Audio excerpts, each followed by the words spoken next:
Father, Son, Holy Spirit.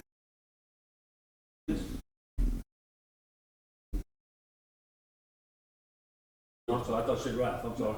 Pledge allegiance to the flag of the United States of America, and to the republic for which it stands, one nation, under God, indivisible, with liberty and justice for all.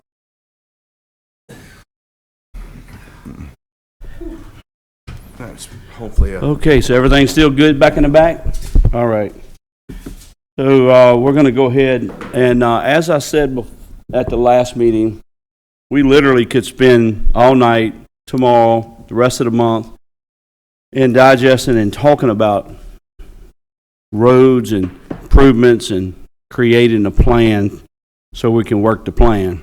So we're going to just try to keep it to an hour if we can, if at all possible, unless we're just trying to finish up the last little bit. So that being said, the invocation, the pledge, roll call. Mr. Goff is here. Mr. Dugas? Here. Lonnie Watson? Lonnie Watson. John Mangus? here. New business. I spoke to Mr. Jim Ryan, and he was going to try to make it, but he did have another conflict, so he may come in a little bit late. But basically what I wanted Jim to come in and do was try to answer any questions that we had in reference to bonding out. I've spoken with him, and the rate that we get on the bonds, the economy, the national level, interest rates, all of those plays a factor in that. And he feels that there will be an opportunity in the next 6 months or so that we'll be able to get a pretty good rate. So what I'm going to hopefully ask to do is, if this board will agree, to send it on to the council for the first meeting in August to just give him the okay to start moving forward with the paperwork and get us kind of, for the lack of a terminology, shovel ready to where we can call, we can go and sell bonds. If the rate plays out like we think it is, we just need to be ready to go. So that being said, there was some discussion on how much do we want to bond.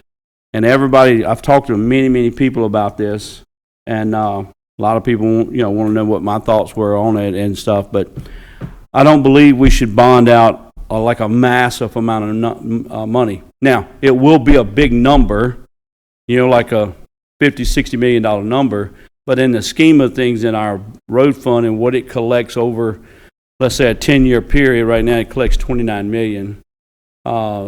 A large portion, not a large, but a portion of that goes to the sheriff, about $5 million a year. So we're in that, $24-25 million range.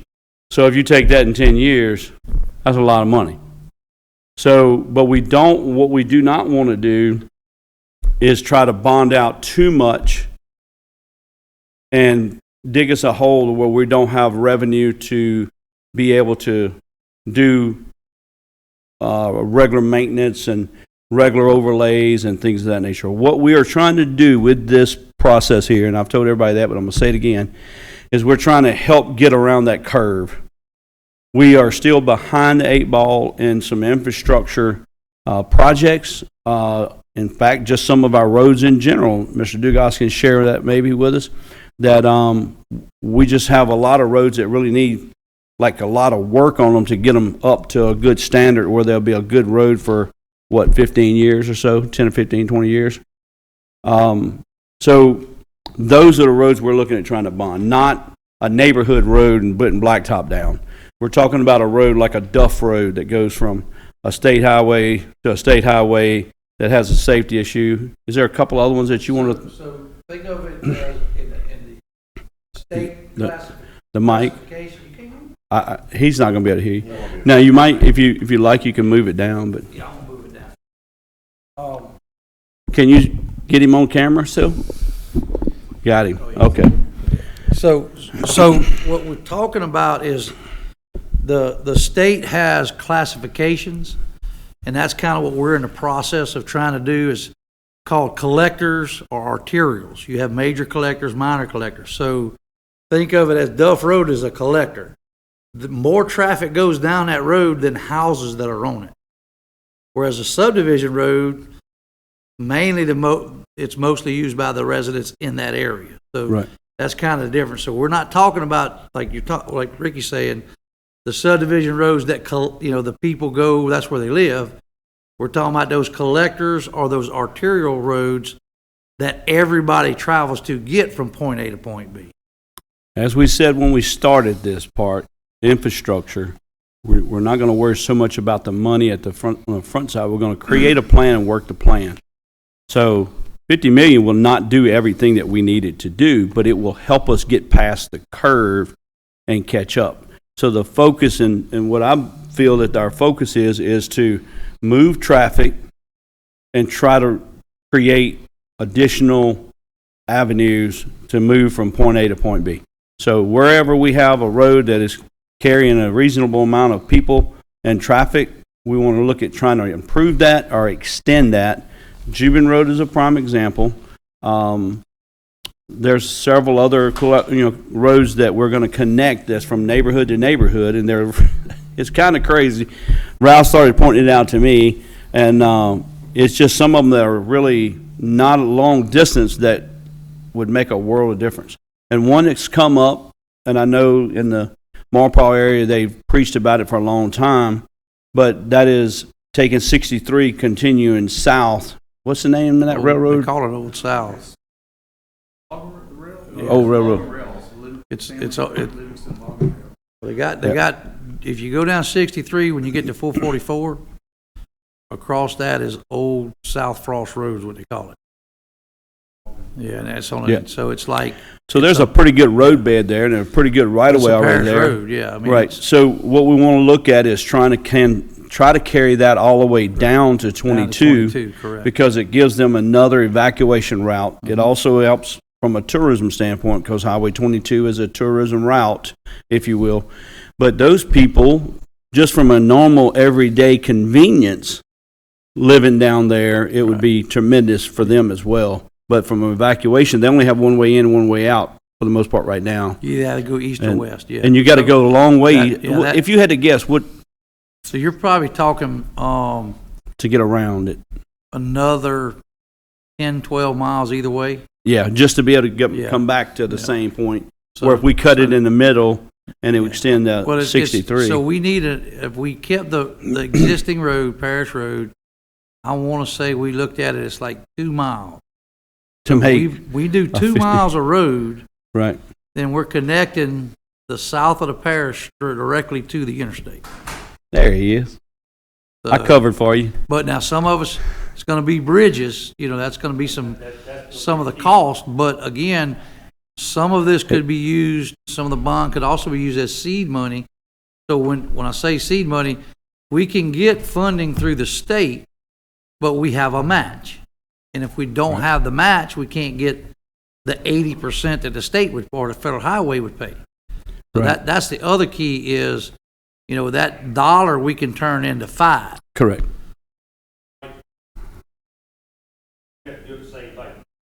Well, yeah. I mean, yeah. But I'm saying is, but it would take the parish. Yeah. I mean, you're talking about. But the crossing down there is nowhere near as what it is on. Oh no! It would be something maybe similar to the old bridge right there on 22 going into what's that little?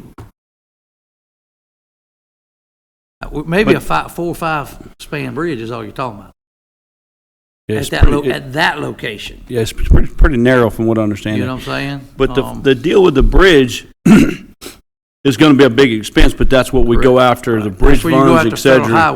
So yeah. we focus on building each way. Right, yeah. Each way, up to the bridge, and then we continue to work on getting funding for the bridge to be part of that same project, but a piece of it. Yeah, because you get the bridge and the approaches, extended approaches, off of hopefully some federal highway funds.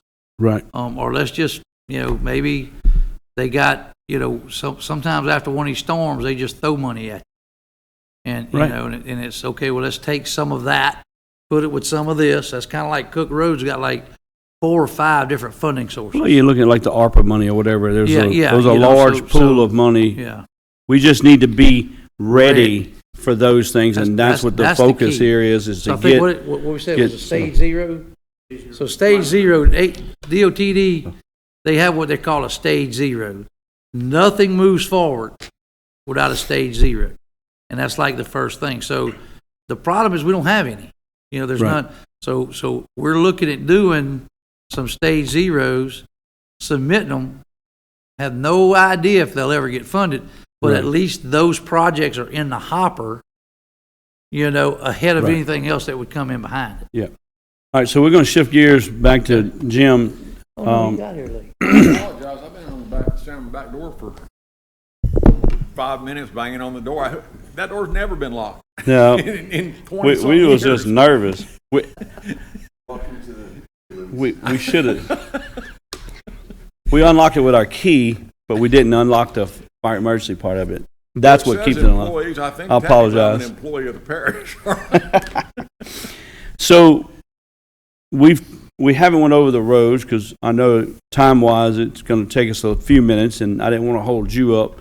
So if you could just explain to us, and I mentioned to them that we want to get look at moving forward with some bonds, 50, 60 million plus or minus, and we want to get, for the lack of a better explanation, a shovel-ready bond to where if the rate, as you and I have talked, if the rate comes to where we want it to be, we can go ahead and call in the bonds and get those funds.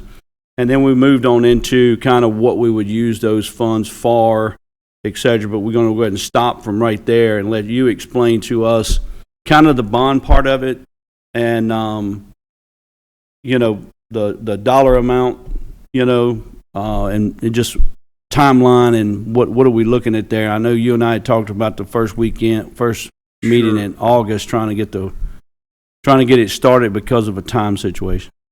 Right, and I called you and about 6 or 7 other clients about a month and a half ago. So interest rates are down by about a quarter of a point over the last month. It's right now the bond market, the bets are the money bets, and people bet on this, that there'll be 2 interest rate cuts between now and the end of the year.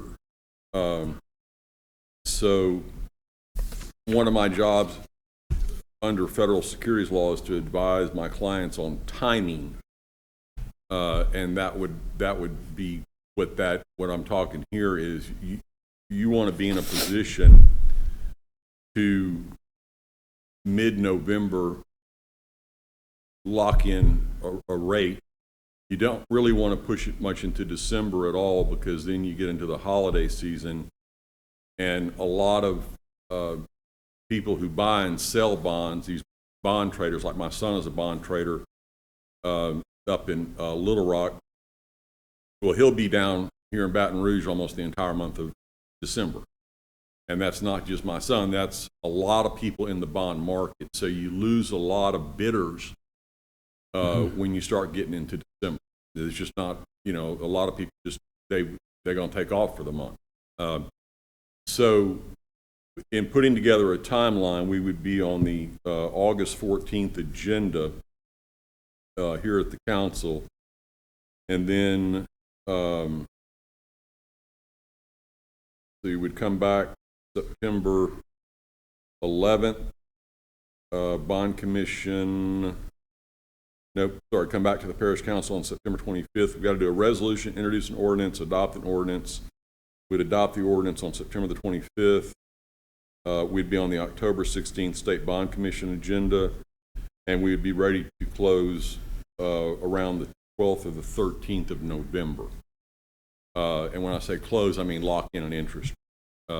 If the rates are where we need them to be. And right. And the other thing to keep in mind is that when you borrow 50 or 60, I know you won't spend it that month, so that money has to be invested, and you earn interest on the money that you've borrowed. And inflation right now is running about 2.5%. So as long as let's say I'm just making up numbers here. If I borrowed at 5% and I'm investing at 3%, which is an easy right now, that's a 2% spread. But in real nominal dollars, if inflation's running 2.5%, I'm actually making 0.5% on the money that I borrowed in real money. And that's where you're going to be, because the spreads between, I guarantee if Mickey were here, he would tell you that the money you have in the Louisiana Asset Management Pool, LAMP, which is the investment pool for local governments in Louisiana, I think you're earning 4% on it today. If I had to price these bonds today, if I could put them in the market today, you'd pay about 5% interest. Well, again, the what we call the negative spread there is 1%. But after inflation, which is running at 2.5%, you're really making 1.5% on your money. Right. The other thing to keep in mind is this, and this is just a silly bond commission rule, and I worked at the bond commission for 5 years as something called the local debt office, local governmental debt officer. So I was like the loan officer at a bank for all local governments in the state. And one of their silly rules is that we have to run 2 sets of numbers. We run one set of what we call real current market numbers that are real numbers that reflect this thing called the yield curve. And the yield curve sounds technical, but it ain't. It simply means this. If you finance your car on a 3-year note, you're going to pay 3% interest. If you finance your car on a 5-year note, you're going to pay 5% interest. If you finance your car on a 7-year note, you're going to pay 7% interest. Well, that's a curve. And all it means is the longer you go out, and bonds are like this. People think it's one giant note, that there's one big IOU out there, and it's not. That 50, 60 million will be broken up into hundreds of bonds. And my son and people like him will buy and sell those every day. And you'll have some bonds that mature in year 1. And my son frequently calls me and says, hey, I've got some, because I'm very conservative. I'm a CPA, very conservative investor. And I won't go up past a year, 2 years at the most. I want my money. I want my money liquid. So on those bonds, you're going to be paying 2% interest. All right. Ricky may have a grandbaby and he wants to set up a college fund for her, tax exempt, and he says, I want the 18-year maturity. I want the 18-year bond or the 19-year bond. And Ricky may pay 3.5% on those bonds, and so on and so forth. So that's the yield curve. Well, and I'm getting to my point here. When people buy and sell bonds, if the IOU says I owe you $1,000, that bond rarely trades at $1,000. Rarely do you pay $1,000. You either pay less or more than $1,000 for it. And if you pay less, you bought the bonds at a discount, which means you're really paying a lower interest rate because you paid less for it. If you pay more for it, you're really paying a higher interest rate than what the stated rate is. Okay, so you got an IOU that says I owe you $1,000. In 5 years, I'm going to pay you 5%. And if I buy that from you, but I only pay you $4,500 for it, I ain't really paying 5%. I'm really paying 4%, right? So investors like bonds, and depending upon their tax situation, they either want bonds at a premium. Some investors want bonds at a premium, and some investors want bonds at a discount because it affects their taxes. So when we set this thing up, we will pick an interest rate that we will not exceed, and it will be the highest possible interest rate. So if we think these bonds are going to be 5% interest, we may say 7% not to exceed interest rate, because we know there's going to be some investors out there that want to buy those bonds at a premium. Okay? They want that for tax reasons. So the bond commission makes us run the entire series of bonds, all 11 years, at 7%. They make us make that assumption. So the not to exceed numbers look a lot bigger than the real number, okay? So when I come to you, if you tell me you want $60 million in the bank, I may come to you with a not to exceed $70 million bond issue at not to exceed 7%.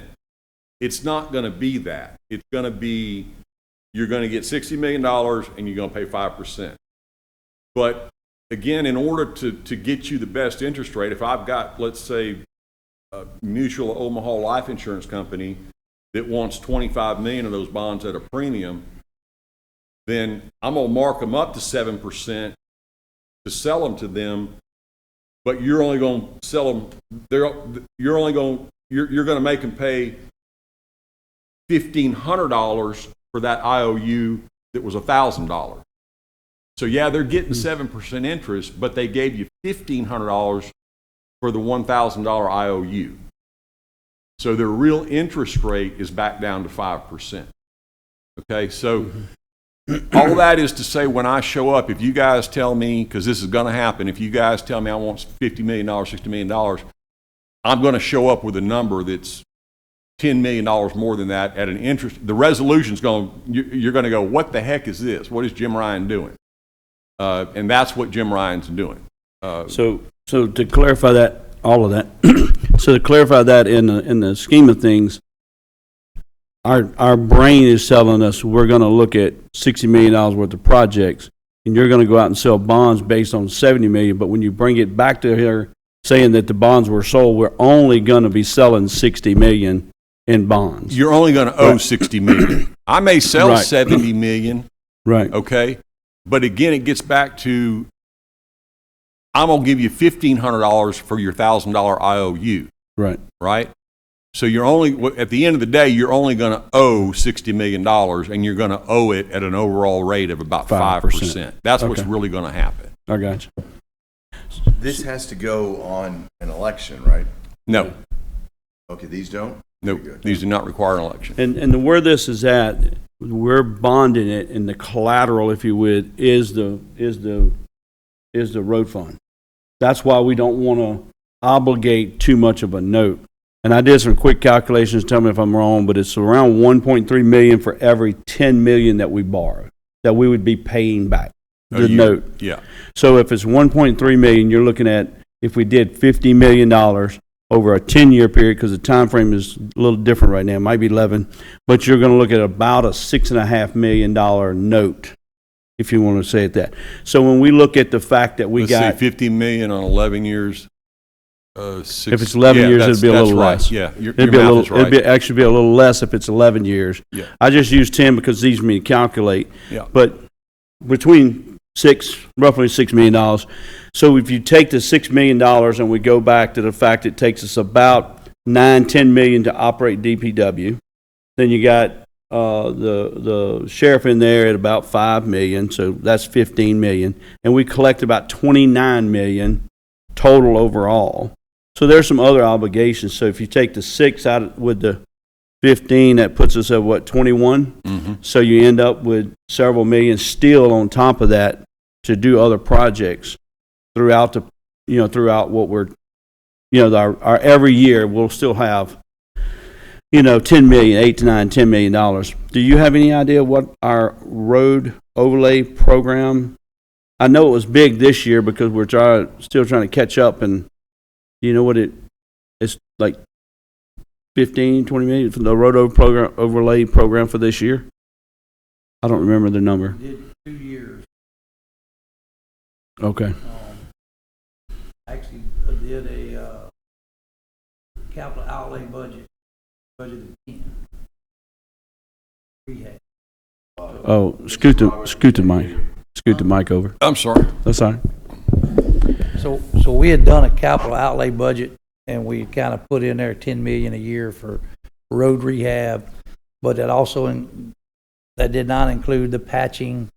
So I want to say it was a total of 15, let's say, between the patching, the drainage, and the road rehab. Gotcha. And Robert's trying to do everything he can to get us caught up. So keep in mind, some of this $50 million is gonna take the burden off of his back trying to catch up, and it'll get some of these main roads taken care of, so he can do more each year with the money that's left over. So we're gonna spend that money on those roads. The other thing I wanna make sure and I point out, and you can tell me, I think we had about a 30% increase in material, in asphalt and stuff. So that's another key to this thing, is that I know we're borrowing 5%. We're going to put it in the bank. We might make a little bit until we can get the projects ready to go.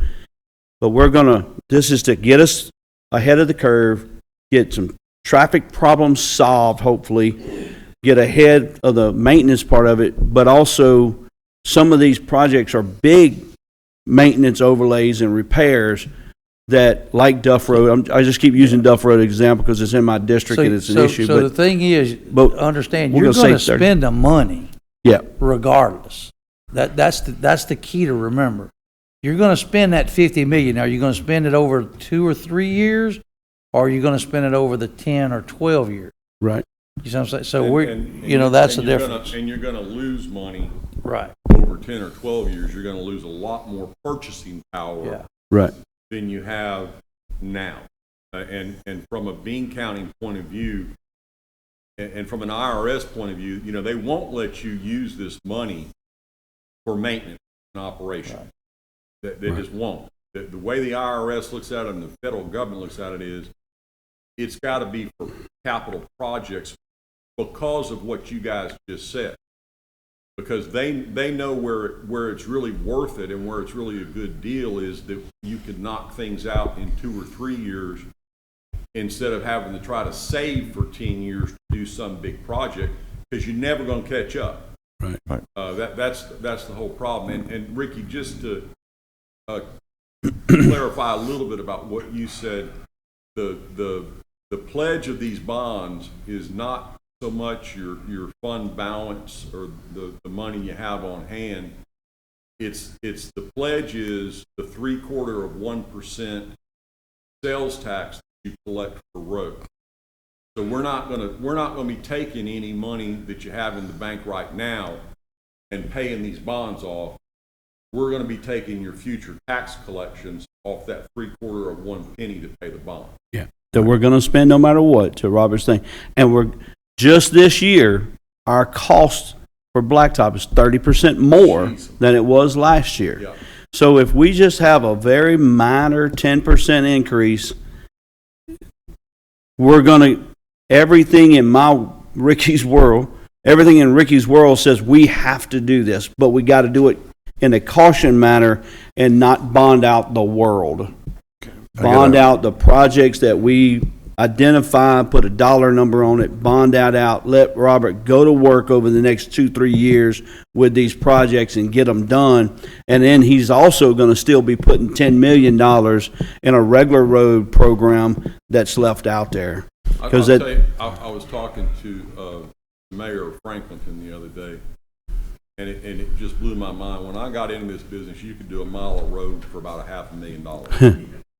And I was talking to him about doing some roads up in Franklinton, and he was saying the average cost is $1.3 million. Yep. It's almost ridiculous. 3 times what it was. Well, it's costing us about $500,000 to rehab one. That's insane. Yeah, that's right away. Already have base already reasonable. You could build a whole. And I know I'm an old man, but when I got into this business, you could do a mile of road for a new road for $500,000. Is it material? It's material and labor. Material, labor, fuel costs. Microphone. John had a question.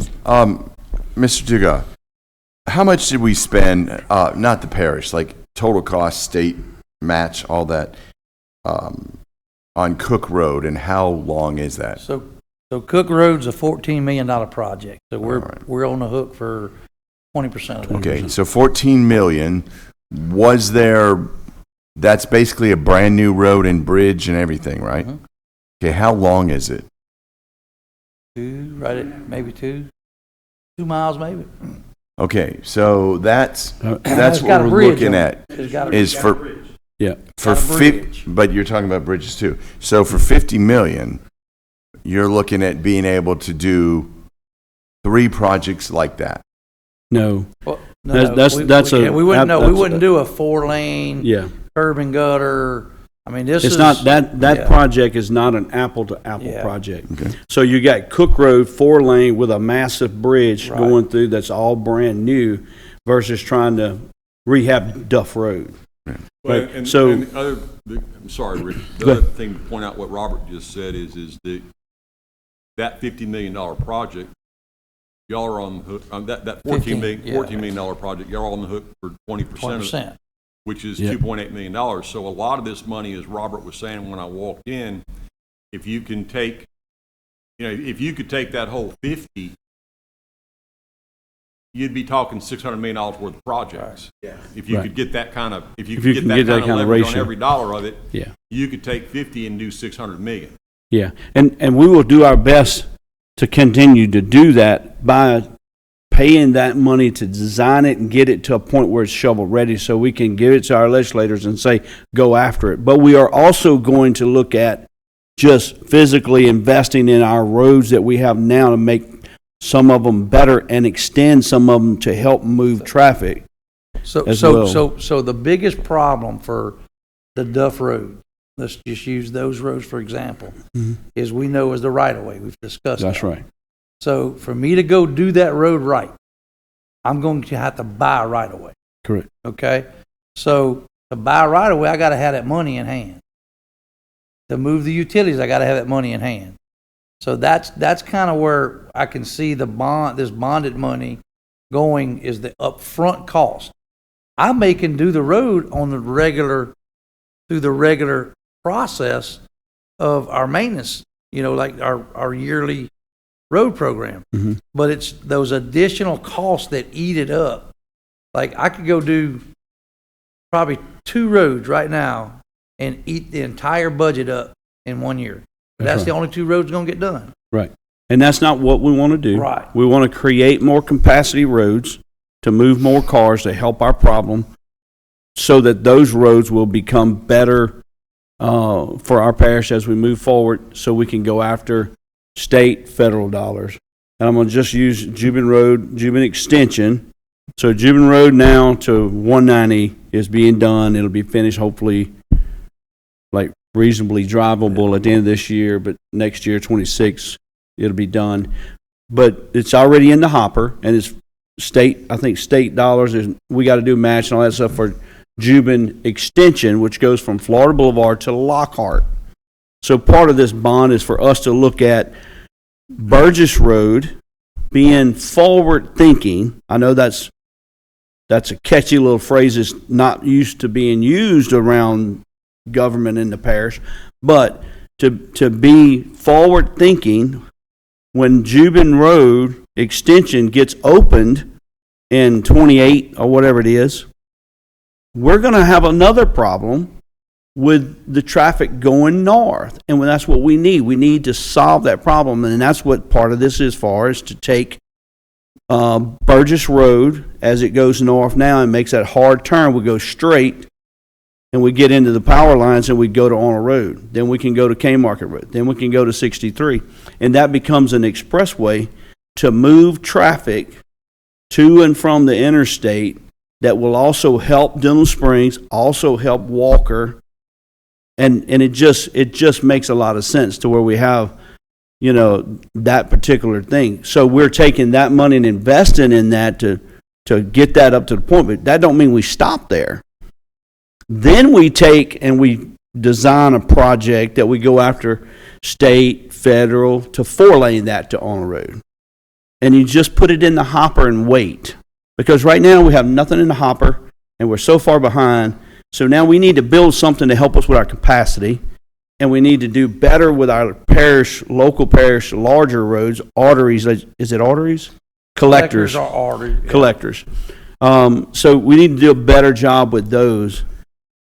Mr. Burgess explained it to me, and I think this is the best way to explain, is the arteries, like the veins in your hand, your heart, your main arteries, move the main parts of the blood. It goes on down into your arteries, then it goes down into your fingers and your extremities.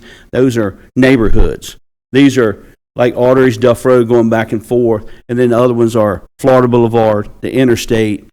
Major arterial. That's right. arterial, yeah. So we need to work on that. So how do we do it? The only way I know to do it is bond the money, get these projects into a hopper situation where we can identify which ones we're going to move forward with first and which ones we're going to design and try to get it to a zero stance or a H status with the state. So stage zero. Like Duff Road. Duff Road, I don't think we should go in and pay for Duff Road out of a parish dollars to just do it. So but we you have to should do the stage zero, but even before you design it, you got to do the environmental on it. You know what I'm saying? So again, but that can be our match, anything right? you can get, as far on some funding sources, yes. Yeah. Sometimes the property's a match, can be a match. You know, yeah. So the main thing is to get it to the point. So let's just take Burgess Road for instance. What's the estimated cost on that? You think? From where to where? From Lockhart To Arnold Road. To Arnold Road. Second, I already ran that number. I know he did. That's why I asked. Hey, I got a quick question, Robert. Yes. On that Cook Road, that 14 million, that's property acquired too, or is that just? Yeah. Well, that's that's- total. Yeah, that's total. that's a- That's from start utility to finish, relocation, yeah. Okay. everything. Yeah, that's from Yeah. start to finish. Yeah. Yeah, so to do that, $1 million, that's including right away.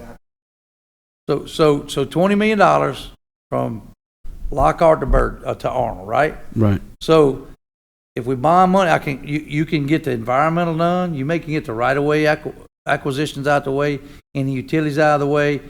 That's going to take you a year or two at least. Right. And then I can go to work at CRPC and the MPO and say, hey fellas, Right. talk to somebody. Oh, they ain't doing this project that was in there. Well, let me have that money. Yeah. You know what I'm saying? And we'll all put we're trying together to- something and say, we'll have somebody else pay for the construction of it. Right. But as much as we can get done prior to that, it's just going to help us. It just puts us in the right position. And right now we don't have the money to do that. Right. But we have the allocations are coming, so that's why we bond. So Burge, To echo that, Ricky, and from a bean counter point of view, and I've done a lot of road programs all over southeast Louisiana in my career. You can't you can't sign a contract unless you have the money in the bank. And it goes back to what Robert just said. I've seen many a times where what you just said has happened. Well, West Baton Rouge decided they're not going to do that feeder road. They don't, they can't do whatever. Well, Robert's got the money in the bank to go right now and let contracts to start this project. right. That's one of the benefits of doing it as well. It's a real project. We have invested real dollars into it. So when more money shows up, it's like, yep, I'm right here. I'm ready to go. Because right now we're not. We got to say, well, we can get the money and do that, but then we're 2 years out, and they're like, well, we got to do something with this money now. I can go down the road and find another elected official to give it to. Yeah, That's right. Exactly. That's right. If the money's in the bank, you can let the contract now. Right.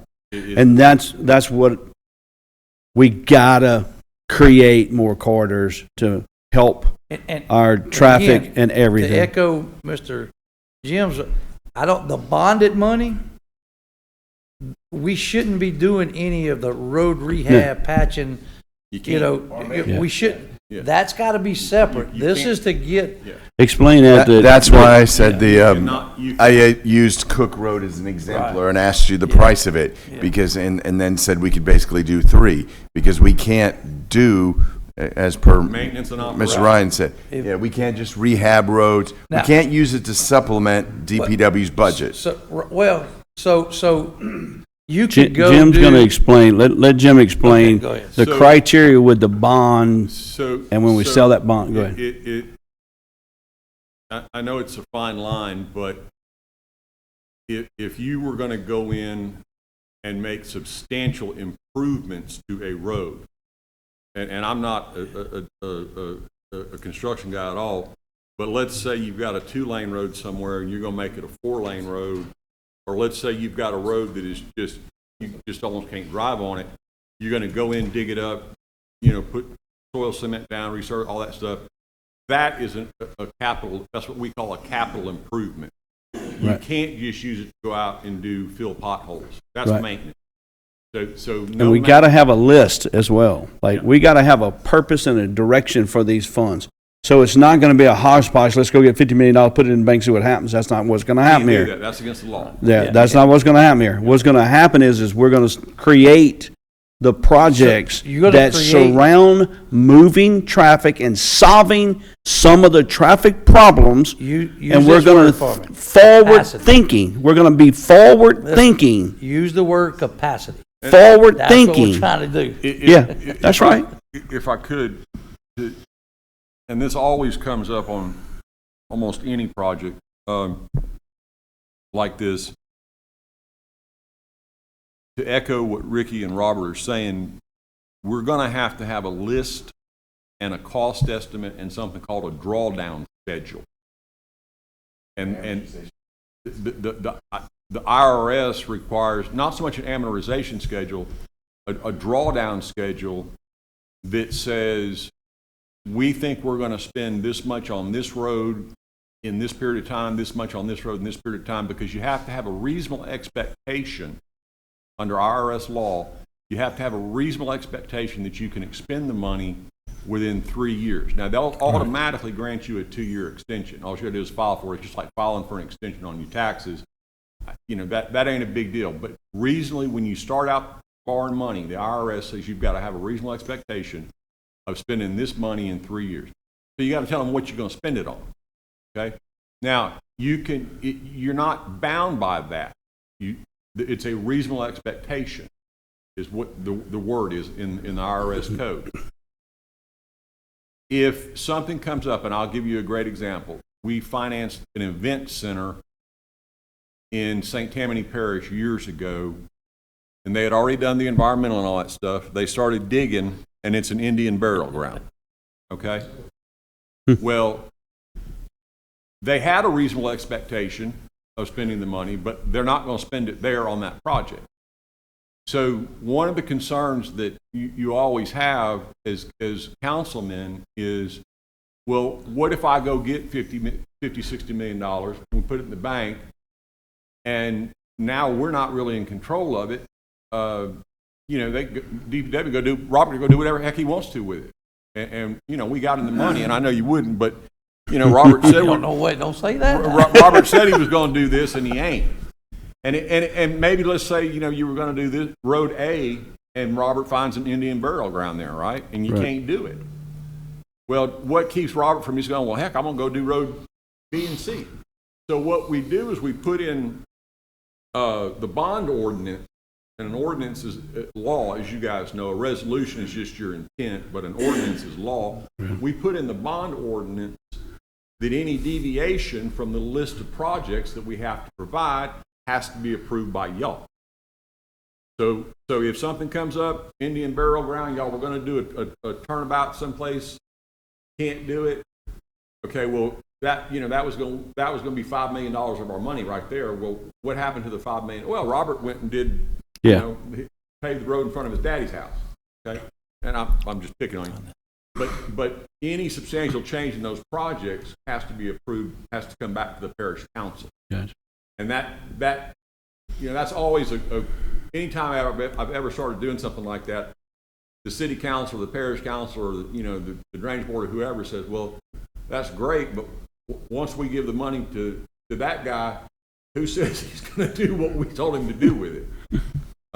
So we're trying, at the end of the day, we're trying to do the most that we possibly can with the money that we have and get us to a shovel ready so we can get more of that money that's out there that just shows up and not go on the backs of the taxpayers for more money. They are going to be people coming in and out the parish with the sales tax are going to be generating these revenues.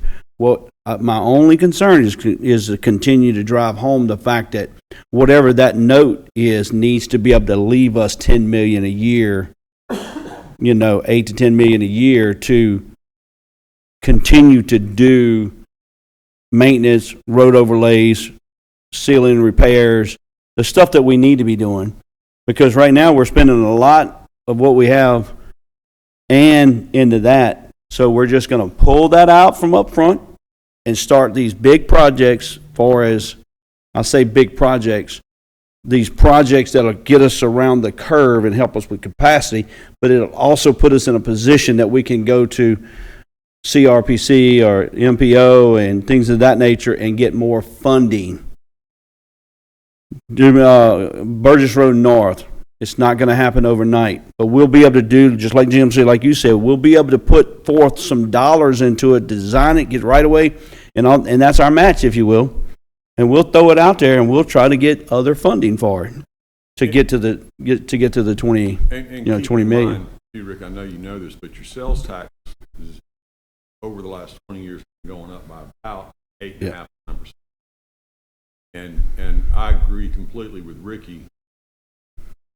You know, I would not advise you to go max out the credit card. And I'm not all criticizing Mike Grimmer. Mike Grimmer was a dear friend of mine, and he was a friend of my family. And that was a different time and place. Right. You know, there was so much need back that Mike and the council, and I'm not criticizing anybody, I'm still friends with almost everyone that was on that live. They went and maxed out the credit card. And to put that in perspective, we did a 20-year bond. In year one, they were taking 75% sales tax collected and using it for the note. That didn't leave much. So out of every dollar you collected for roads, the payment on the bonds was 75 cents of that dollar. But that was in year one. At the end of the note, in 20 years, the note was only half of what the parish, it wasn't even half, it was slightly less than half of every dollar you collected now. Now the note was the same, you were still paying the same note every year, but because your sales taxes had gone up so much, in year one you were using 75 cents of every dollar you collected. At the end of the 20 years, you were using less than 50 cents of every dollar you collected. So that's, if you think about that, when you borrow money, I mean, it's not fiscally responsible. You can't buy a house that's, after 20 years, is 50% of your income, right, is what you're saying. And at this first year was 75% of your income. I mean, you wouldn't qualify. A house should be 1/4 of your income, supposedly, unless they've changed those rules. So, yeah, absolutely. What type of note are you expecting that's we could pay on this? You know, when I bought my first house, about 25% of my paycheck. By the time I paid it off 15 years later, I was making money, and it was 10% of my paycheck. Right. You would have told me that he went from 75% down to 10 or 15%, but I mean, after 20 years, it was still 50%. A little bit less than 50. Because we were growing, and we were growing quick, fortunately, and it allowed more revenue to come in to be able to do other things over that note. But we still wasn't in the position that we are right now when it comes to the physical dollars and the sales tax. For example, Jubin Crossing didn't exist and wasn't even a thought. Bass Pro didn't exist and wasn't even a thought. But when those things start coming in and surviving, then it just becomes a magnet for more and more things, and then they don't go away either. So when you have that lift every year, when you see that chart, and you know, those things are just added cushion and extra insurance for us, that we have the 10 million left over each year for Robert to do what Robert does, because then it might go to 10.75, it might go to 11, but our note is still the same. That was the point I was trying to make, right. Ricky. You said it much better than me. That 10 million is going to be 10.9 million next year. Right. Well, you know, and then so on and so forth. Yeah. As an oversimplification, as I would teach students when I taught budgeting and free enterprise, if you make $1,500 a week, you're making $6,000 a month, and that's before, gross, right? Well, people get that in their head, and they think this is what I'm making. Well, then they go out and get a $500 car payment. Well, basically what they're doing is on a 7-year note of a $500 car payment, they have basically lowered their income by $500 a month. So the analogy, and I'm not against the bonding, but the analogy that we're going to take in money and then we'll have this extra bond money, but we got to pay it back. It's not over and above. It's coming out of Robert's budget. So if he makes if he has 25 million to put to roads, and we're paying, I'm making this up because I don't know, have any real figures. If he's paying, my gosh, that 75% would be terrible. But if he's paying 25% of 25 million to pay the note, what's 25% of 25 million? 12? No, less than that. 7? Yeah. 6.5. 6 point, yeah. yeah. Okay, so now you have less. You have only 75% money to maintain, not talking about people, money to maintain what you have to maintain, overlay and all of that. Because these are projects, right, that are special projects, basically. So That's the thing that we have to make a decision on. So understand, so when we're talking about maintenance potholes, that's different than like what we call a rehab. So when we rehab a road where we take it all the way down to the dirt and start back up, the lifespan of that road should last you 25, 30 years. That's usually the goal. So the problem we have is we have 1,100 miles of road. I can't I'm not going to ever be able to catch up and do every road every 25 years. So, what we're saying is if I can move the traffic, in my opinion, to those major collector roads and keep those guys from driving through the subdivision, I don't have the wear and tear on the subdivision road. Right. So I don't have, maybe I get 40 years out of that road. You know what I'm saying? You said you want to drive them through the subdivisions? No, I'm saying I'm trying to get them off. I'm trying to give them a road good enough that they don't have to go through, because that's what happens now. Okay. Where these subdivisions connect, and they don't want to go get on this other road because it's too rough, it's too old, whatever. It's too narrow. So they go drive through the whole subdivision on, like to get cut out through the state highway. Well, to get off of Walker South, they go through, come out on Astor and get onto. Well, you stop thinking. Basically, what you're saying, you're not wanting to waste, and I shouldn't say waste, spend that kind of money on a subdivision road when you've got a major artery that you could be spending on, is what he said. Yeah. So basically, what I understand about all this is we really need to get a game plan or a grade sheet of what project we want to start first, or what is priority. And that'll help us kind of justify where the money's going and a plan of what we're doing. I mean, I think that's first and foremost. And it is. John, and Robert, that way it gives them time to acquire the land or get some estimate on what the land costs and everything kind of else. Echo what you were saying. There's a reason that the IRS law says you have to have a reasonable expectation to spend this money in 3 years. The reason for that, and the reason is they know. It's actually a GFOA recommendation, which is Governmental Finance Officers Association. It's all the governmental bean counters like me, National Association. That law came from a GFOA best practices recommendation. And what they know is that where you get the biggest bang for your road money is projects that you can knock out in 3 years, because that's not going to be pay as you go. Money now is not worth it. Exactly. And that's why they look at it the same way, and they say, look, if we've got big projects that we can do and knock this stuff out in 2 or 3 years, that's where you get that's where it's worth borrowing money. And it's not worth borrowing money to do overlays and stuff like that. That ain't worth it. But I'm going to echo again. What we're talking about is not neighborhood roads. That's in the 10 million on a year-to-year basis, what we can afford to do and make happen. These are main artery roads that need repairs and work done right now. Duff Road, most people end up in the ditch almost more than they drive on it. So it's something that has to be done with it. But we don't need to go in there with parish dollars and do the whole thing all the way, but we need to be able to go in there to do the design, do the right of way, get it to a zero status where we can go after funding for it.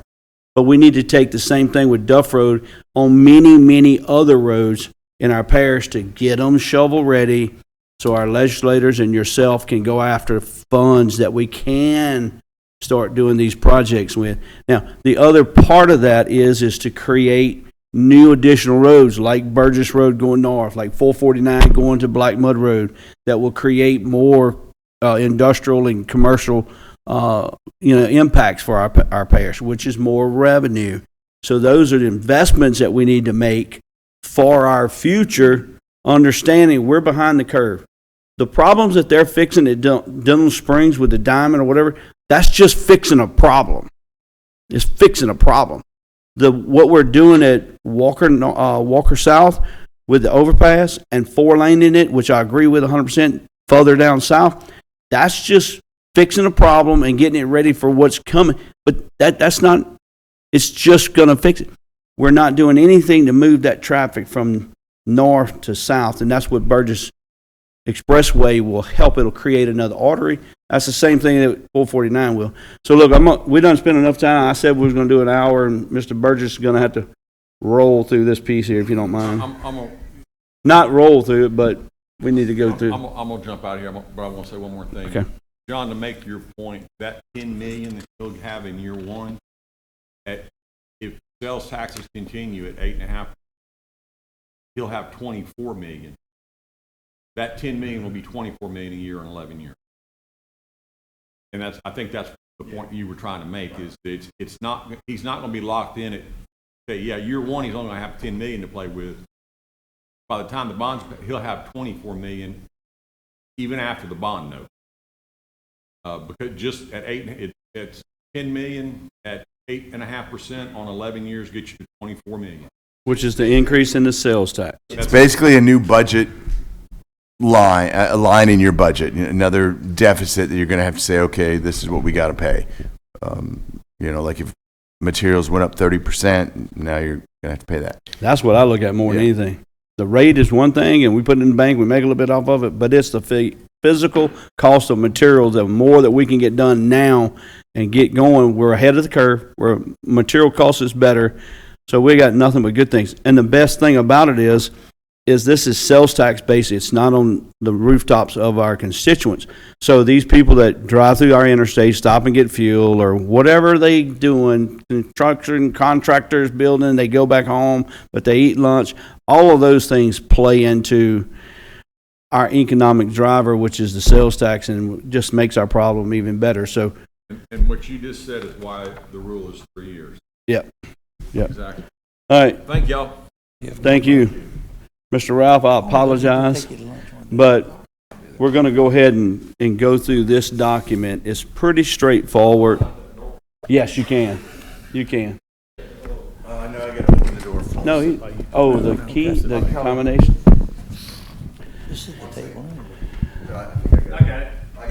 So we are working on trying to get this to electronic format. How close are we with that? We're pretty close. We just need to get it fine-tuned, what y'all want to do with it. Okay. So, SJB Group, what does that stand for? Simmons J. Berry. I'm sorry? Simmons J. Berry. Okay, so Mr. Burgess was with another company before, but Mr. Burgess has been doing a lot of this stuff because he's a citizen of this community, and his family, Mr. Burgess as well, was a part of the planning department here. So it means a lot to Ralph. I'm just going to say that. I know you don't want me to say that, but I'm just going to say it. It means a lot to Ralph that we try to get this right, because this is a big change in our parish. Forward thinking and capacity. I like both of those words. And that's what we need to try to do here. So we have put forth a lot of effort in this.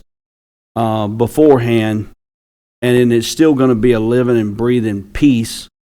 And then when we got to talking about funding, that's how the bonding came up. That's why, then a timing line with the bonding. That's why Mr. Jim needed to be here tonight.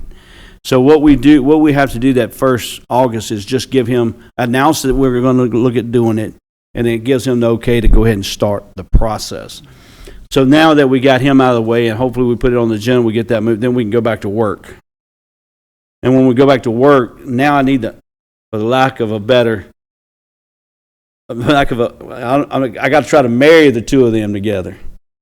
How's that? Can you just see that? Can you just see that marrying it together? So we got to marry the two of y'all together, because what we've been doing with Ralph is like connecting roads that are really close, but connecting them to make another artery through there to help that capacity move throughout the outline or inner parts of our parish, not only just in Dillon Springs, Walker, but the rest of the parish as well. And then where can we make a new road like Burgess, like 447, like 63 that will help us overall and get those to start being shovel ready. So now I need your part and Mr. Ralph's part, which is the work that y'all have been doing in the administration side. And I don't remember the name of that company that does the survey of the car vehicle. What's it called? Huh? Ran. What's it called? I don't know which one you're talking In other words, they went through and surveyed all of our roads. The A-Ran truck. about. The good roads, yeah. It's called A-Ran. So basically, as I understand it, and please correct me if I'm wrong, that y'all have invested in a vehicle and a company to travel all 1,100 miles of our roads and document those roads, whether it's for signs, potholes, shape of the road, maybe the depth and what the base of the road. So what we did is we did a pavement assessment. Thank you. I for was all asking. of the 1,100 miles of roads Right. that we have. We actually had a conference call today to go through trying to finalize it. So we're hoping in the next several weeks that I'll be able to, I can pull it up now and look at some of it, but they'll finish it up. And we can tell what rating is on a road. We can tell what issues that road may have, whether it be alligator cracking, longitudinal, cracks, maybe some block cracking, anything like that. And actually, it's a data-driven rating. So in the past, So I'm going to ask you that, will it take into consideration the length of the road whenever it we starts? can. So Okay. there's a bunch of cues, filters that we can use. Okay. So it's based off of what they call PCI rating, which is a rating that DOTD and a lot of places use. The difference in this to me is that in the past, when they rated a road, somebody put eyeballs on it, okay, and they objectively rated it. This was a machine that took the vibration of the road and took pictures, and they did AI with it. So it's more of a data driven. Mm-hmm. So it's not going to look the same as if somebody goes out there and looks at it and says, "Oh, well, I rated a 70 where we may have rated it a 50, on this program." So I say that to say this: that's just to give us a base. So whenever somebody comes and says, "Well, my road's terrible," well, no, it's not. Yours is like an 80. Let me show you what a bad road is. You know what I'm saying? Right. But we can utilize the information we have to help us get some of those projects. What you're talking about. So if, let's say I got two roads that are almost connecting that are both in bad shape. Well, instead of me going and spending the dollars to overlay the road, let's see about getting some bond money, and let's just connect those two roads and build all of it at one time. Right. You know what I'm saying? So that's the good part about this. It'll help me do our regular yearly stuff, but I think as far as the bond monies, it's going to help us say, okay, here's the road that's on its downhill side. You know what I'm saying? Because if it's rated as an 80-90, even if it's 3 or 4 years old, or maybe even 5 years old, since it was overlaid, it's not going down very, very quickly. We want to catch those roads that are kind of in the middle.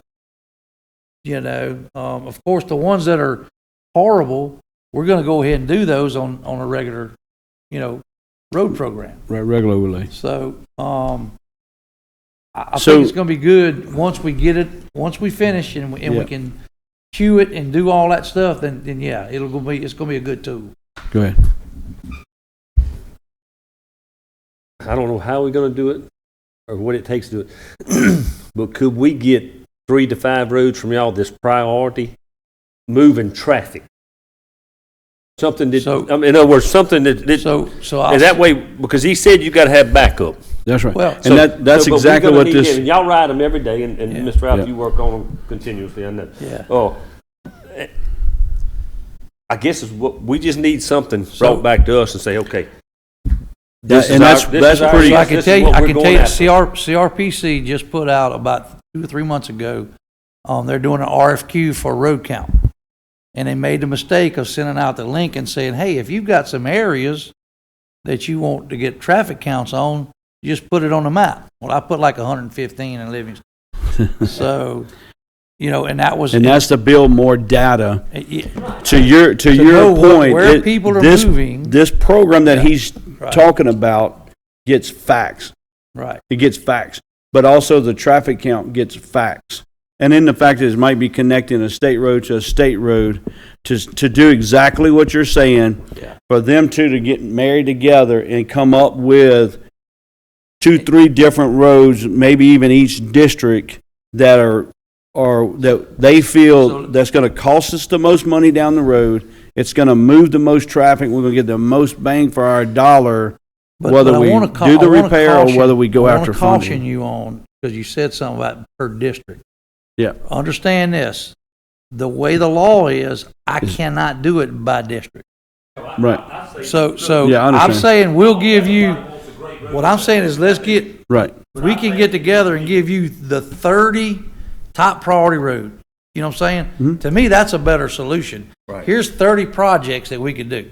We're never going to get enough money to do them all. I would say the number one project you really want to improve traffic is the roundabout, which does not exist, on the Livingston side, 22. Because there's a roundabout on the, where by Fred. It's in the process. That is Port in Vincent. the process. Talking about Port That right Vincent? Yeah, the one at there, Port Vincent, it's in the process. that is one of our biggest holdups. Yeah, that's been in the process for a little bit. I think it's stalled out a few times, but I think it's moving forward now regarding that one. Where would it be? Would it be a 0? Oh, no, it's past It's that. past 0. DOTD headquarters, I think, has got it. Headquarters. It's internal design. But if you can build these roads, people don't have to go there. That's what you're Well, looking it's for. not so much. A lot of them It's don't go through that artery, I understand that. It is, but- you're also looking for roads that Yes, taking that would pressure off change. other roads. I get Yeah. it. Yeah. Yeah, But you so- got to understand too that that's a state road through there, Yeah. and we need to do what we can do to help with our match and keep pushing forward, which we have been. But we can put those on our list, if you will, that as projects that are happening. But these are projects that need to happen, but they got nothing supporting it because they're not tied to the state. We need to get it to a 0 status to where we can push it up to the state for more And funding. we've got to do it back to- quickly because according to Jim, he wants to put this on our August 16th. The only thing and you missed that because you stepped out. The only thing that Jim is going to need on August 16th is just simply for this council to give him the okay to go ahead and start the process for the bonds. Whenever then he will come back to us on the September 25th ballot. And during that time frame in there, because this program, we've been waiting for this program to get finished and then them to keep riding the 1,100 miles of roads so we can get to the point what Lonnie is saying. Like we can get legitimate roads wherever they're at. All I'm saying is I do not want us to forget about the east side of the parish because these are priorities, because these things over here need to be done so we can stay ahead of the curve. Over here, we're behind the curve. And I use 444 in French Settlement as an example. The people navigate that now and they deal with it, but we really need a roundabout there. Yeah. So it needs to have the funding put to it to get it into that zero status, because it might be 4 or 5 years. But let's not wait till it becomes an issue and then start trying to get it. We need to be forward thinking and capacity driven. That's what Lonnie's trying to say, is we need roads that's going to move cars and be capacity driven. Anywheres. And it might not be a road, it might be a project like that roundabout, and to help navigate through there. So we need to. Look, I've only known two roads been built in this parish in my lifetime. Probably the same two I know.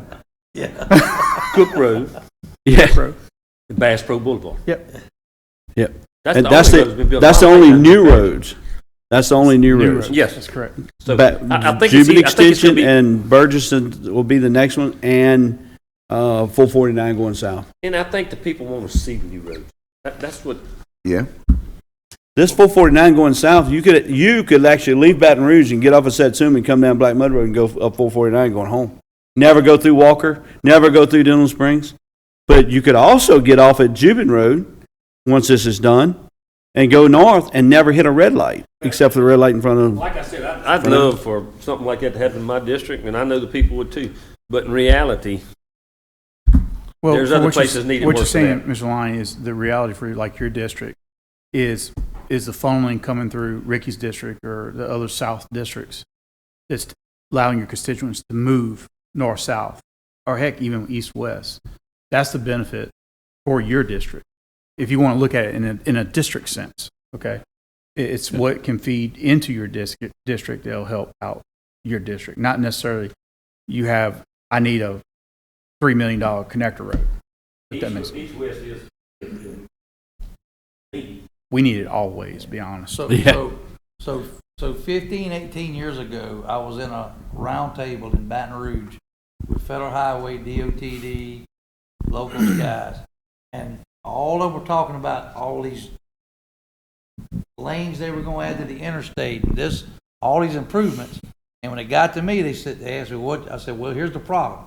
You got the same 3 points that everybody has to go to get from Livingston to Baton Rouge now that you had in the 1970s. So I don't care how many lanes you add to it, those 3 choke points are still the point. And that's And- that's when I come back to the Hooper Road extension is moving further and further along, and it should be one of our highest priorities with our neighbors, because it helps Baton Rouge in the I-12 corridor, and it helps our constituents on the north side to be able to cross the A on the north end. And it does what I call turn the headlights. The headlights right now are going to what you're talking about, those choke points are going south and crossing. Now, if we blink our eyes and Hooper Road extension came across, it actually would connect north of the red light in Watson. So all them people that's trying to get across, they're going to be like, man, heck with that. I'm just going to go north and cross. And then once they cross at Hooper, they can go to the plants. They can come in the backside of Baton Rouge.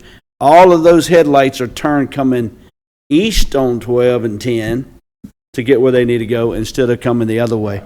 Again, we're going to continue to grow, and we're going to continue to work a reasonable amount of people across. So we got to start with it. But I think the Hooper Road extension is probably one of the best projects to help our people get back and forth, to Baton Rouge working. But my thing is right now, that's going to happen eventually. We need to plan for it. But at the same time, that's not a Livingston or a Baton Rouge project. That needs to be an MPO type. That's right. Yeah. We just need to have it on our radar.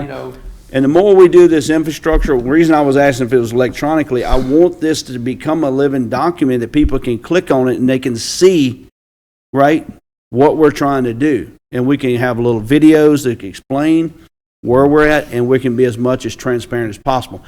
Hence, the infrastructure committee. So these people can watch and try to understand. Yeah, we're all over the board. We're talking about a whole bunch of stuff, but we got a lot of stuff to try to fix. But it's about capacity for me inside our parish to move our people around, but also create more opportunity for growth.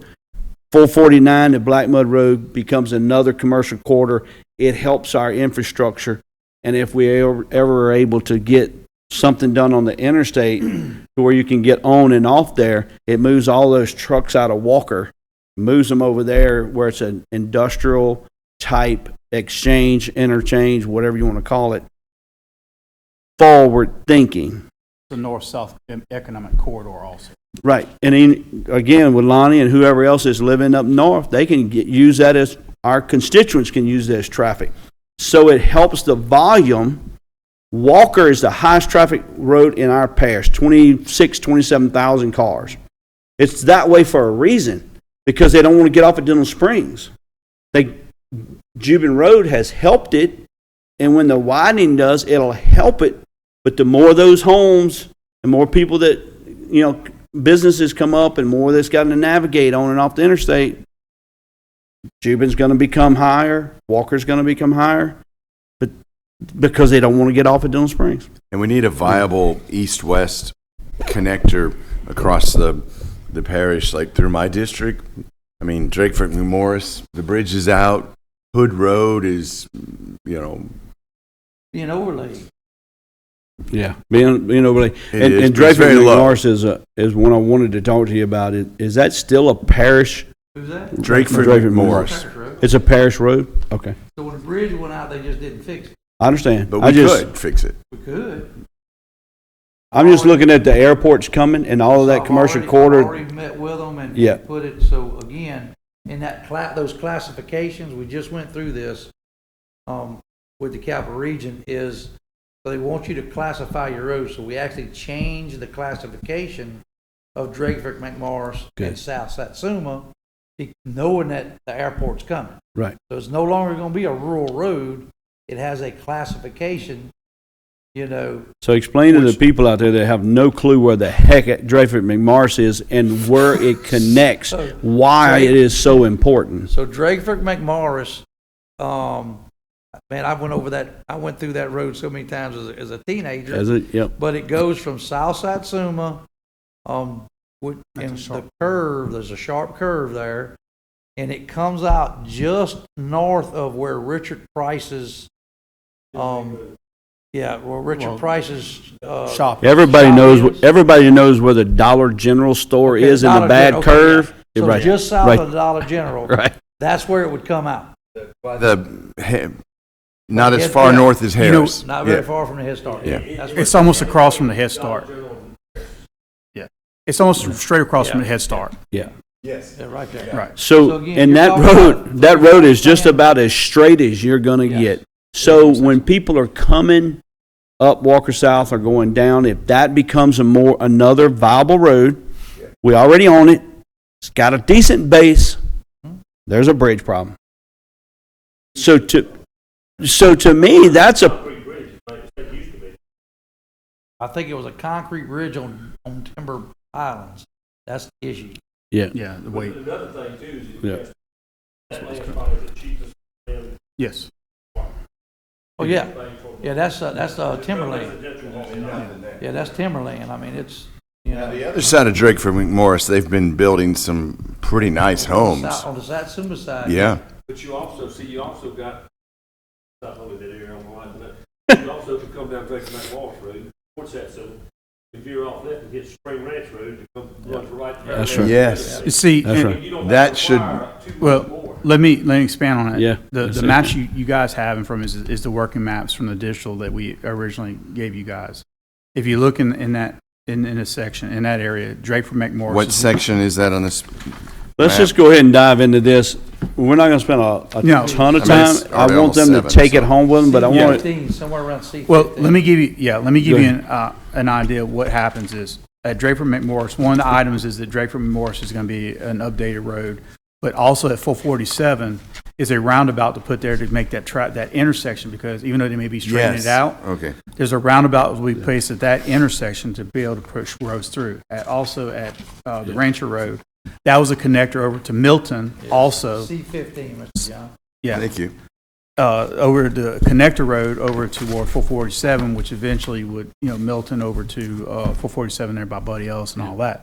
So you're right. There are some connections. Some of these we've already looked at and have added to it so that we can have it as a part of our pre-plan, as our concept plan work now, and take into account this kind of information, because now since the road's classified, or it is classified now, right? Okay. Yes. Since it's classified, it also gives us a better standing with the MPO and CRPC for additional funds. If you have as a rural road, it's harder to get funds for something that's not classified higher than a rural road. So, I mean, I love the fact that it's going to navigate our people, but I also love the fact that if the airport does what I feel the airport is going to do, and there's going to be some warehouse space and all that stuff down the road, I think that's another avenue, for people not to.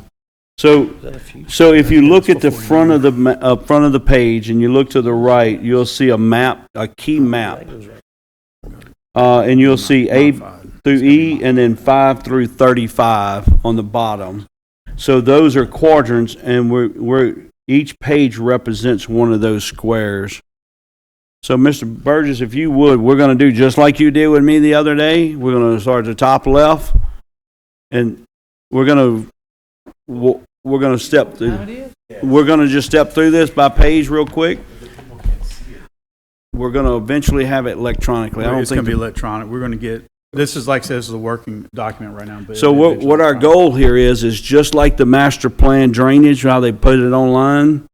That's what our direction is here, but we can't do that until we have something. I marry the two of y'all together. I'm looking forward to marrying y'all two together. Go there. Just tell him you love him. Right. Okay, top A5. Let's step through it really, really quick, gentlemen, because I know we're past time. Robert's ready to go home against recliner. So this is mainly the Watson area. The orange you see in there is going north that's Highway 16 widening. We're existing 2-lane now. You have some traffic issues now from 1022 going south into the 4-lane. This will help the school out in that area. The orange line coming from the left of the page to right or west to east, that's your Hooper Road connection as it sits now with the approval. There's a little purple section there, which is a connector on over to 1019 to make that connection at 1019 there at the old spur and at the new intersection of so to Hooper kind of Road. clarify that, where if you're coming down Highway 1019 and you're going into Watson, right there at the hardware, that would be a roundabout, and then it would actually go to the right and cut across there to 16, and then we understand that the Hooper Road extension and project is supposed to come off over across there. Right. But the key here is to help navigate that traffic onto 16 north of the red light, for the school and everything else. All right. Correct. So keep moving to the right of the page. You'll see a purple line there going into 19. That's actually an extension of Clinton Allen Road. That's one of those particular roads that there's Just meets on stops. both ends, and you can extend, and now you have a connector from 1019 all the way down to Linder on into Dillon Springs. Going further right there, the cyan blue line, that's actually the R.W. Burgess Expressway, which connects into the north end of the parish there at Reniger Wart Road. And that will connect all the way further south, all the way down to Juban North, following that So it's following the power lines. power line. Is where it's following. Yeah. So if anybody's out there thinking about this, if you're going down on a road and where the main transmission lines cross, that's where a roundabout would be, and then the expressway would be going north-south there. Same thing on Cane Market Road, where the power lines cross, there would be a roundabout there, and the traffic would be going north-south, and then same thing when it goes on up, it would take Reniger Road and go on up. Correct. So let's go and jump to page B5, because we started getting a more rural area of the parish that at this time I don't have any data to do any additional improvements in that area, and that's where maybe Robert, you may have some on your list. We go to can look at. B5. B5. This is more in the Dillon Springs, coming down in the Dillon Springs area, Walker area. So starting again on the left side of the page, moving right there at Lockhart, Magnolia Beach Road, proposed roundabout there, which is already in the works with DOTD for that 1019, 64 intersection. The purple line there you see connecting is actually a connector from Arnold Road, extending Arnold Road all the way over to 64 there at that roundabout to make a better connection to allow Arnold Road to follow through. So I don't want nobody to get nervous that owns that property. These are just Concepts. hypothetical conversations and concepts. And if we ever get the funding, then we would look at it. But if somebody comes in and buys a bunch of property and wants to develop, then we're going to have something on paper. So where that is if you get to the end of Arnold Road and Double D's and all that stuff, and Rotello's is on the right, you would literally just go straight through there and connect instead of having to go down to the light and then turn. We just go straight through there. Go ahead, I'm sorry. All right, following on a road there, you'll see two purple areas, one to the north. That's the Clinton Allen Road we were just talking about. Those three purple areas are actually will be roundabouts or some realignment of the intersections to be able to make that more free flow into Linder and on further south. Again, moving back toward the east there, the blue line going up north, that's the expressway. And you'll see about halfway down, there's looks like two extensions of the blue line going to some purple lines too. That's actually a crossover road connecting in, which will take a lot of traffic from Dunn and all that into that particular area, and also traffic from Duff Road moving over. The purple line you see going east-west is somewhat of a, I use the term Alvin Sibley Road because it eventually hits Alvin Sibley Road. That's a connector that will eventually connect all the way over to 1024 also, okay? Running south there on Duff Road is an improvement of Duff Road to get to a more standard road size project where we can, that was, again, the first, Robert was just asking why we didn't go and connect it all the way up. The initial run was to get the populace along Duff Road taken care of first. But again, those are some of those, like I said, this is a working drawing type of deal. Moving further south on the page, I get in there's some areas in Dillon Springs itself, Cochran Road being one of them, widening and improving that one. Again, Lockhart Road at Eden, it's being worked on now. Hopefully it's going to be done next couple weeks. Then you see the Juban North, and then the 190 widening, that's that purple going all the way across, going from a 2-lane to a 4-lane, and that line continues all the way across the parish till you get to Albany. That becomes an arterial road that needs substantial improvement on it. Again, running a little bit further south to the end of the page, there's Juban Road South, widening what's happening now. The little purple line you see going off to the left or to the east there, we have some subdivisions that are just being built right now. They have dead-end roads that can basically connect, and part of one of the leg connectors off the roundabout pretty much almost touches those subdivisions, and now you can connect those subdivisions and to take some of the alleviation off the 190 up there at the top around the modern Melsons type deal. Keeping going to B15. If you don't mind, go back to the Lockhart with the 3-way stop, and then how you got that connected over to 190. Okay. Yeah, sorry about that. I thought that was a there neat at one. Burgess Avenue? That's correct. Yeah. So there at Burgess Avenue and Lockhart, you'll notice a 3-way intersection. It's a stop sign there. There's a lot of people that take a left out of Lockhart, take a right in, and then you got a movement there at Lockhart, which is almost a merge. People try to take a left there. It becomes a hazard and somewhat. That little connector is a roundabout with a connector going directly into 190 to help that intersection, alleviate some of that intersection and flow at Burgess Avenue. Okay, that's what that is. Going to B15. Again, that's that connector of the Alvin Sibley type of road. It goes into the LEDC. And then we pick up Highway 449 going south on the blue. That's the part of that part right there. One of the roads, there's a safety improvement up at 449 and at 1024. There's a 4-way stop there currently now. They're at that store.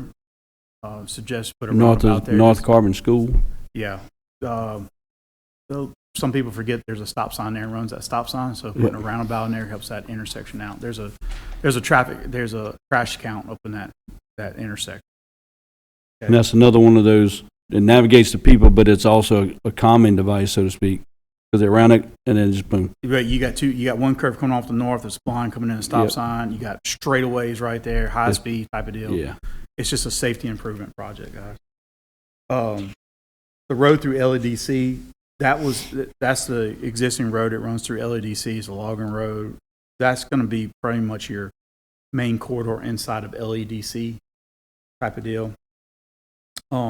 Going east and west there from LEDC all the way over to 63, more or less, is to put a frontage road on the north side of the railroad track. Okay. This will help. We can get rid of some of the railroad crossings that's in that area, put a parallel road up there, allow that to be another additional economic corridor along the railroad also. So there's a parallel road there. 1020, that little J there is going South Suma Road. Excuse me. That's a realignment of 1024. And so hitting 1024, taking a left, then taking a right, we'll be able to cross 190 and just hook on in to South Satsuma Road and align with Macklin Road, which gives you another left and east-west corridor into Livingston. Correct. And allows you to go north-south, east-west, north-south along 1024 without having to make the jump to 190. These arterial type roads we're talking about that kind of ease some pressure off 190 and I-12. We're in Livingston. Further down, you see the purple line going east-west there. Again, there's two roads there that are projected to go through that line up perfectly, pretty much. There's a strip of woods in the middle. Mm-hmm.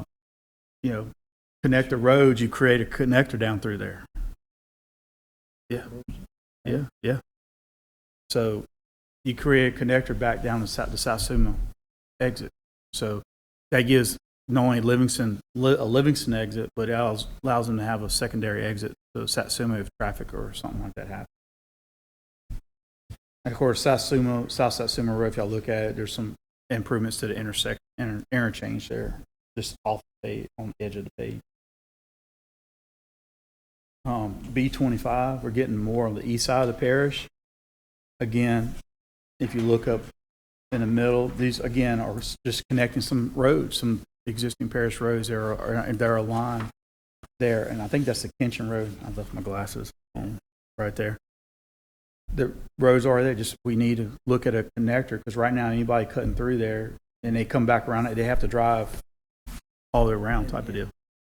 Yeah. Right. I was just using the existing roadway. Yeah, if you can use the existing roadway. If you're going to do it. Right. Yeah. Type of deal. On the south side, you'll see another frontage road along the interstate at Red Oak. There's already a partial frontage road at Red Oak that goes east. This will just be another frontage road that connects back over into the Holden area. Type of deal. So keep in mind if we are able to get the activity center or whatever you want to call it, the training facility or whatever that the sheriff is working on next to the Pepsi plant, then you'll have a whole lot of more activity there on a regular basis. So that service road along that frontage would be perfect for that to become more of an economic generator. Restaurants, things of that nature. I'm sorry. Yeah. So, yeah, he's jumping ahead. So as you go further east there, the other purple lines you see are just basically connectors on some existing roads that we already have in the east side of Parish, which would help out Albany area and those areas between Albany and Holden. Okay. And then you get into the Albany area. Again, Miss Eileen and them, they need some help over there too. Some of the stuff that we looked at here is connectors and creating this, you want to call it a small inner loop inside because everything funnels to 43 and everything, it gets jammed up. And 43 is on here also for a potential improvement also. It needs improvement severely bad because of traffic. So, moving to C5, this is the south side of Dillon Springs, south side of Walker, moving into the French settlement. Again, one's a Tate Road connector. Another one we have there is that's part of the. See, I'm trying to look at that one right now. I'm not here. There's I forgot the name of the road. It's across from Jubin on the right-hand side, east side. At Jubin. No, we're on the north side of the interstate. Anyway, there's a road that goes back there. They're building new apartments on and all that. Across at the red light there at Jubin. Yeah, y'all have an Castle. Yeah, Castle Road. There's an existing right-of-way that goes almost to the power lines there already. That existing that the parish already technically owns is following the courthouse. This will be a connector over to Pendarvis. You know, there's another one there that we can make a connector to. Some smaller interchange work will be modified at 4-H Club Road, a modified on-off ramp for Pete's Highway. Not standard. If you look at it, it's not at Pete's Highway. They do a lot of this type of intersection work in Texas, where you on and off is not exactly at the location on some of the new stuff. And if you notice, it's tied to Cook Road Yes, ties to Cook Road. with a roundabout right there. South of there is a Forest to Light Road improvement and connector, which will connect by the school, go behind the school, and connect over toward Bass Pro Boulevard. Okay. Again, you have Buddy Ellis, an improvement along Buddy Ellis. Going further south, and I'm calling it the Jubin connector on the south end, which will put a realignment of Jubin there at 16 and put a roundabout. That's right there by 7th Ward School. 7th Ward School, adjust the missed 7th Ward, come through there, hit the old Hill and Hood Road, and come out on 4-H Club Road with a roundabout there. The rest of that would be a connector across, which would have to be in an agreement with the East Baton Rouge Parish, and that would actually go down the old Mickens Road, Lake roadbed, and Old Harris Road connector, and it would tie in somewhere over around Tiger Bend area. That would give us another out for our constituents to get out to West Baton Rouge Parish, but not only that, but allow West Baton Rouge, south side of Baton Rouge to come Jubin and shopping and stuff. Yeah. You have that interchangeable. Straight up. There. It's 447. That's 447. It goes in and out that page right there. That's an improvement from DOTD that they're already working on. C15, again, that which Rick, yeah, that's if you see that purple line in the middle, that's that 447 improvement that the state's working on now. The purple line at the top, that's that Milton Road connector. Mr. Magnus, that's what we were talking about earlier. That's probably one of those connectors that goes to 449. As you see, we're using 449 as a connector by the airport also. What's the purple road? All right, that's going to be some modification now since the airport. This was something that was done years and years ago before the airport was even a dream at that time. There was a connector road eventually to connect in and turn down the Drake from McMorris Road that cuts across, and it follows an old logging road more or less back in the day, and it comes out and it cuts over Satsuma Road and cuts on over to 63.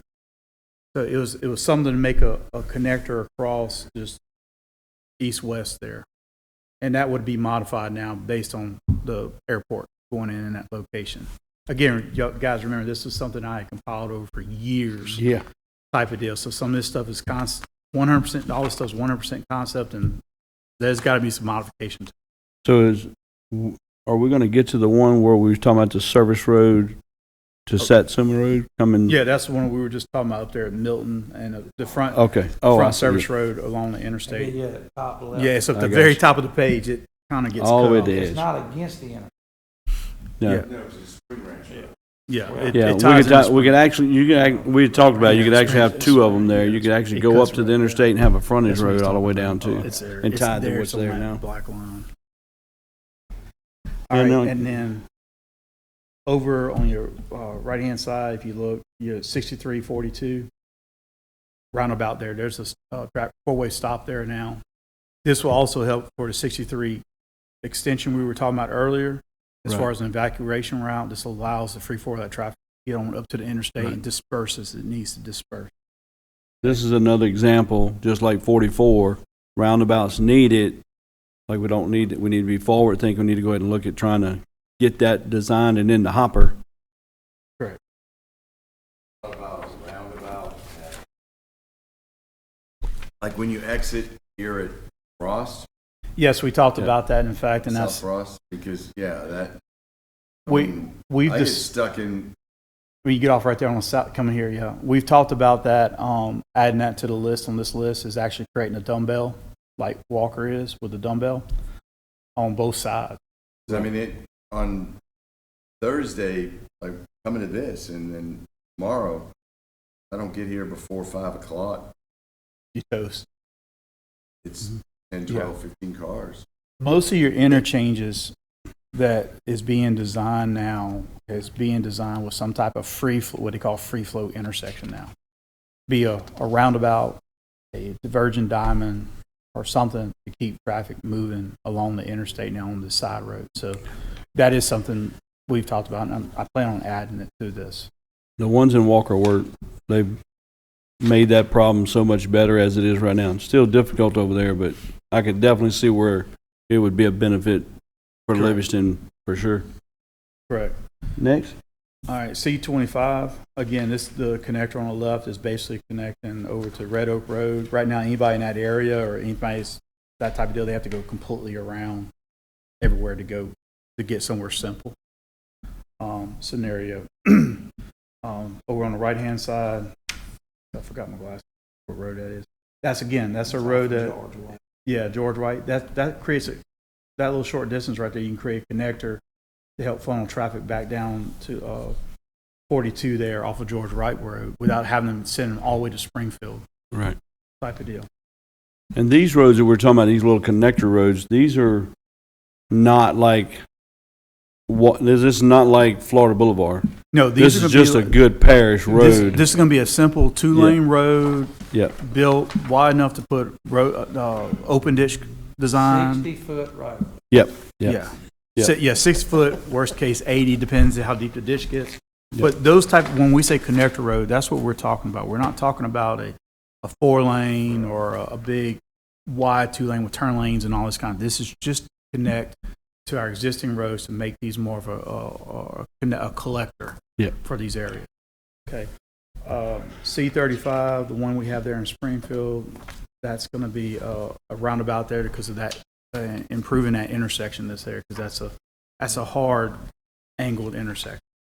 Some of these small ones, like the roundabouts we're talking about, these can be done in-house and put together for if safety funds from DOTD can come up.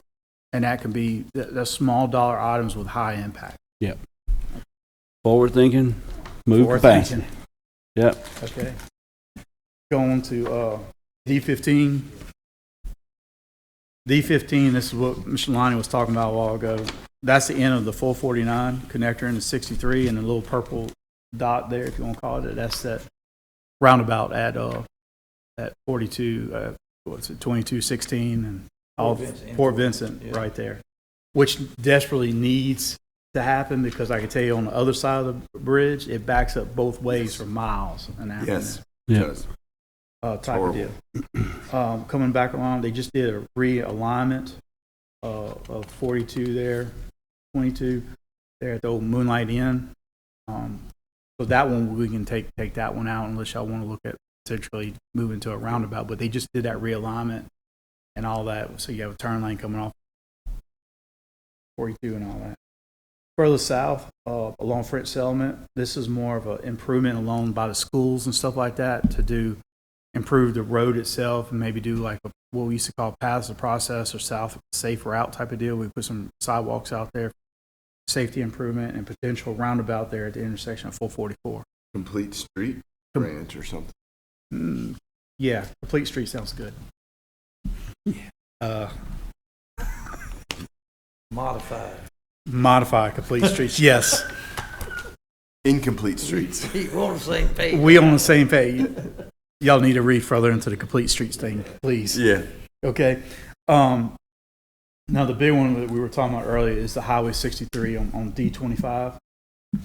Is the Highway 63 connector? This follows the old railroad bed. The existing South Frost Road that we own as a parish, and follows the old railroad bed that connects all the way past and down to Sorrento. And there's some road here that we actually. Yeah, it's part of that That road bed in there. Alignment, you know what I'm saying? Yeah. We can. This just follows the old Yeah. railroad, because we know the bed's good, we know we can put a road on it. I mean, they did all through 63. The rest of this is just mainly parish information, and then, let's see, E15, duplicated one, my bad. Rest of it's just the rest of the parish is underwater or in a swamp area we don't have any improvements in. Yeah. So that's just kind of a quick general overview, gentlemen, of what has been put together from the initial presentation that I gave y'all on the digital thing. Just kind of gets you something hard in your hands where, as you talk to your constituents and other councilmen, we can write on this and tune it up Right. so we can get it put together. Oh, Including y'all too.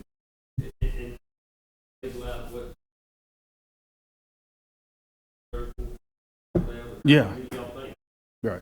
The other part of getting this to you, I think I've made this this example before. If you want to build a sidewalk, let people walk. Where they're going to walk is where you're going to build a sidewalk. Same thing with roadways. Your constituents know how they drive to get around the parish, avoid traffic. That's going to help you understand what improvements need to be done also. One of the big things we do need, though, is to help out with funding down the road. We got eventually one day we're going to have to get a good traffic count in this parish. Nothing that's 20 years old. Yeah. Type of deal. One of the things that was some discussion about all that is to do and Robert and I had this conversation, is to do a parish-wide traffic study. That's going to be $4 to $5 million, but it gives you the data that you need. With Robert doing this data, it gives us the ability. But what it does more than anything, it gives us the ability to do impact, or what is it called? Developmental fees. Yes. So if you don't have a backing to say that there's improvements, one of these roundabouts, and you're going to put a development there, then you got to have that study to back up the request for the development fees.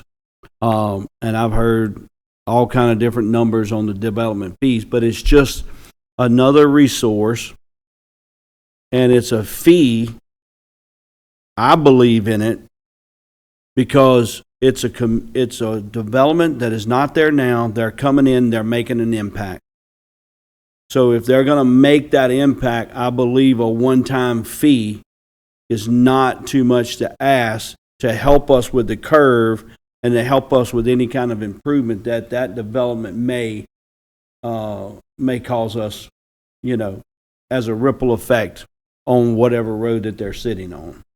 So my standpoint, the traffic impact study is twofold. One, it gives us good data that we can hold on to, but two, it allows us to move forward with the development fees. I like that definition, Robert. Because to me, the people that are doing the most impact are paying the most, are contributing more. The rural side of the parish, and as I told Ricky, you don't have to do it parish-wide. You can pick an area and say, this area, this is what, anything built in there, because you're affecting the traffic or drainage in that area, you have to pay X. Well, you go out to the rural part, you put the same subdivision out there, it doesn't affect it as much. So maybe Or it'll affect it, or the fee would be yeah, you know what I'm saying? But you have to have the But you gotta have traffic something to back impact it up, study yeah. to be able to get that piece. So And just right. to add to it, the traffic counts, this helps you also with your funding at the state level, because now you have a basis right, of, hey, this is why we need it. We have a traffic count of 200 movements right at this intersection, 150 movements left at this intersection. We have this many through at this intersection on this one little piece of this intersection. right. And that gives you a basis to, as you go through your stage zeros or your proposed projects or concept projects to go to MPO and all that, it gives you a basis to go, okay, I can say I want this as capacity, I want this as a safety. Right. You can start looking at multiple pools at that point. But it's good data. It's good data, no matter But we what you got to look at. invest to get to that point. And you start it as a baseline and you just keep adding to it after that. So, and I know the parish president's been using this a lot, but we all have said promises made, promises kept, and these are promises that we're trying our best, and we're trying to do it constructively, not with a shotgun, right? We're gathering information, and we use a rifle to try to put the dollars where we can get the most traffic movement, most capacity, most help, but we're also lining up that next target. We know we got to shoot this one target really good, but we just got to line it up to where when something falls out. But we're not raising any extra funds. But the only way we can get to this is that bond, doing that bond. And that don't fix it. I want everybody to understand, that don't fix these problems. This is a plan, and we work the plan. The traffic impact study is a part of that plan that allows us to help get some more revenue, some more fun, and help us make sure what target we need to be shooting at. So I'm just gonna leave this little tidbit, but forward thinking. forward thinking. So some of these areas that we've done within a master plan, let's say we pick the 30 worst, or 30 most high priority, whatever you want to call it, and we adopt that, then those corridors that we determine are set. So let's say Joe Blow comes and buys 200 acres around there. Well, guess what? He's got to build the road where the corridor is that we put. Yeah. So all of it, we may not build 50% of it. You know, Right. if we, you get that plan together, and again, talking about the plan, put Plan. the plan together, Work and the that plan. way, as we roll forward, we're paying part of it. Maybe it's the feds are paying part of it. Maybe developers are paying part of it. But we got to put it on paper. We got to say, this is our plan. Here's where we want the road. Here's where we want the right of way, and go there. I use That's it. Sidney Hutchinson Park, and you know this park more than anybody else.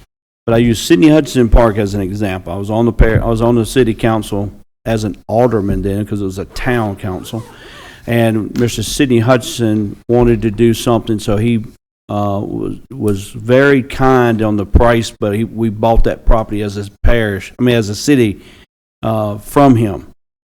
And then we went about designing that park along with the park acreage that was there. And we created this Meyer LaCroix, wasn't it? I think it was So we created this plan, and it's set on an easel in the council chambers for many, many years after I was gone. But it was a plan, and they worked the plan. And now you have a park that resembles what that plan was. It wasn't exactly Right. but it resembles that plan, and the opportunities that park allows is Mr. Sidney would be elated for that to be there with his name on it. So when I say we make a plan and we work the plan, that's what I mean. We get the property, we go about designing it, figuring it out, and let the next council, the next administration, and the other ones after that, and other ones after that, take what we put together and continue to massage it in those real times. But we got to make a plan, we got to work the plan. But our other problem is we're way behind the curve. And we need to solve some of these problems pretty darn quick for our people while I'm still here.